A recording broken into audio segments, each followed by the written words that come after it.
Welcome back to the Gridiron Expert. A couple of weeks ago, we put out a video asking you if the Pac-12 was the best conference heading into 2023. And while they may not be the best conference out of the Power 5, they may be the most entertaining because the Pac-12, guys, is loaded with talent. They are loaded with talent. They're loaded with contenders, not just for the Pac-12 title, but contenders maybe for the college football playoff. And today, guys, we're here to break down the 5 biggest Pac-12 games heading into this upcoming season. And the answers probably won't surprise you, but they should get you excited for this upcoming season. So welcome back to the Gridiron Expert, guys. We're so glad that you could join us today. As always, please continue to like, comment, subscribe, share our videos, and of course, check out everything down in the description below, including our website, thegridironexpert.com, because again, here at the Gridiron Expert, college football never dies. The season never ends here at the Gridiron Expert, and we want you to become a part of our GE Nation, take advantage of all the nonstop college football coverage and what we are building here at this channel. So let's dive into it, guys. It's actually kind of interesting because we have 5 games in 5 consecutive weeks, right? So the way I look at it is, the Pac-12 is going to have a lot of high-quality games, a lot of contenders. Your guys like Oregon, USC, Washington, Utah. Throw in Oregon State in there. Throw in UCLA in there. But from October 14th to November 11th, there is one game in each of those weeks that stands out above all the rest, every other week of the season. So we'll start on October 14th.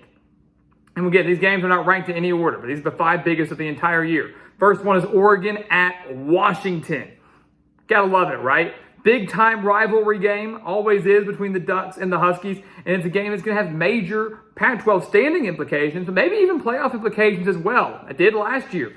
Oregon found themselves in the hunt for the college football playoff, hosted Washington. Everybody said, look, Oregon's like nearly a 2-touchdown favorite. They're at home. Washington's good, but Oregon should take care of business.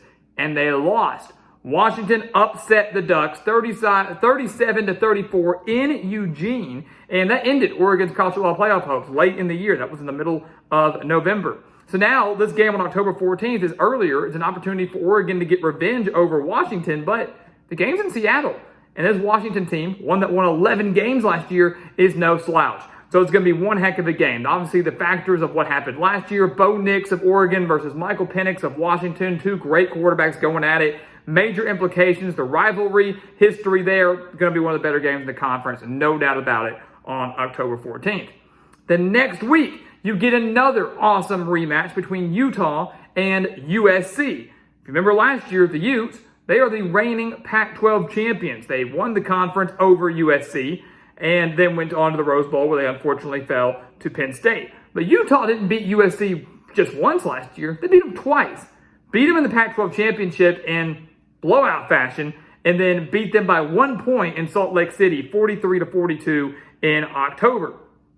Many will say, oh, well, they lost, or they won the Pac-12 championship because Caleb Williams was hurt. If Caleb Williams had been fully healthy, USC would have beat Utah in the Pac-12 championship, and they would have gone to the playoff. Let's pump the brakes for a second. I don't know if I'd go that far. But Caleb Williams now should be fully healthy. The game's going to be in the Coliseum. Let's see if the Trojans can defend home field. Let's see if the Trojans can get it going on their home turf and get revenge over the Utes, who they lost to not once but twice last year. You're going to have a great quarterback battle between Cam Rising and Caleb Williams, the reigning Heisman Trophy winner at USC. You have the offensive mind of USC with Lincoln Riley and now Cliff Kingsbury going up against a great Utah defense per usual and a great defensive mind in Kyle Whittingham. This is going to be a heck of a battle on October 21st because, again, of what happened last year, because of the talent that both teams returned this year, and like last year, this could be the first of 2 meetings between the Trojans and the Utes.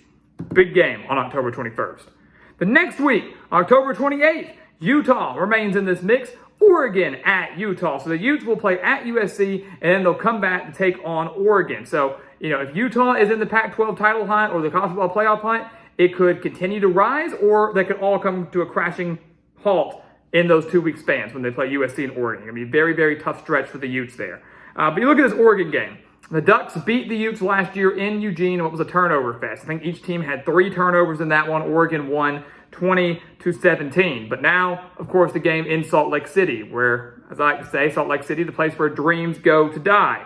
It's a very, very difficult place to play. And Oregon, as a matter of fact, has seen their dreams die in Salt Lake City in years past. So, again, going to be a really, really tough matchup here. I mean, 2 great defensive minds, again, and Dan Lanning of Oregon, Kyle Whittingham of Utah, Bo Nix of Oregon versus Cam Rising of Utah. We've seen these two teams battle it out over these last few years. Oregon got the big win last year. Utah crushed Oregon, the Pac-12 championship back in 2021.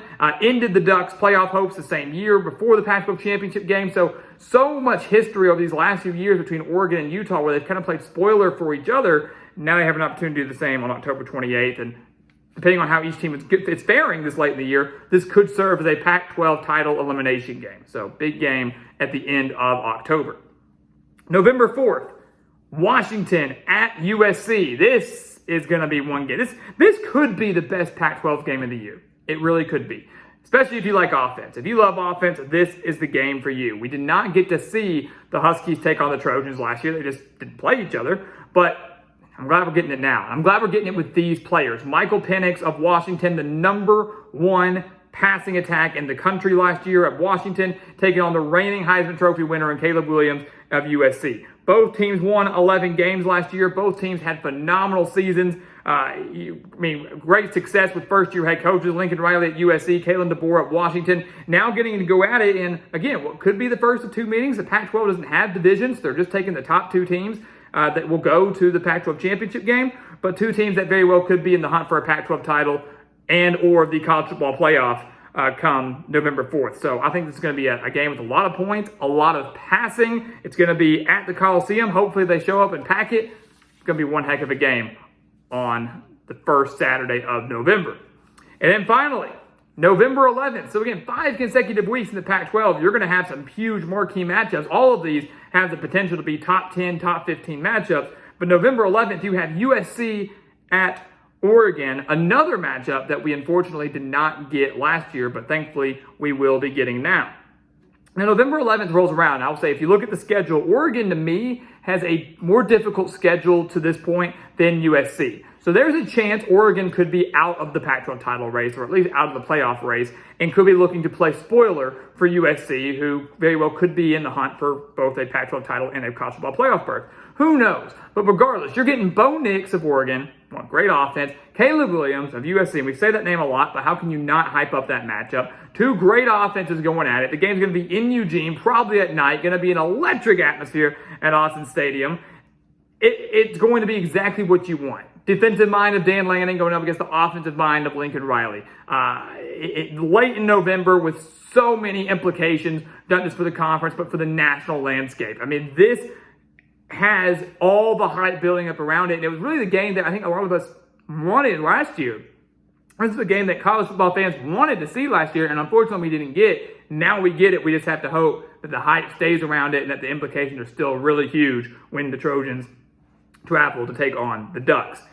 Again, I think if Washington USC is not the game of the year in the Pac-12, I think this game right here very well could be. So there you have it, guys. This is going to be one heck of a conference. I'm telling you. Yes, everybody wants SEC is the best conference. Big Ten is the best conference. Okay, sure.